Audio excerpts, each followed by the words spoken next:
గణపయ్య పూజ మీద కూర్చుంటున్నాము.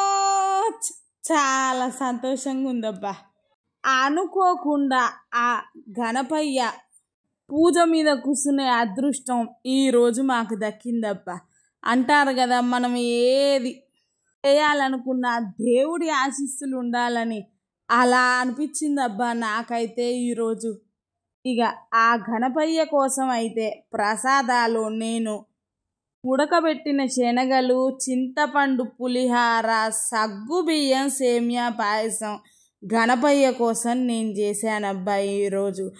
నేను చేశాను కాదు, ఆ తండ్రి నాతో అలా చేపించుకున్నాడు అంత శక్తినిచ్చి.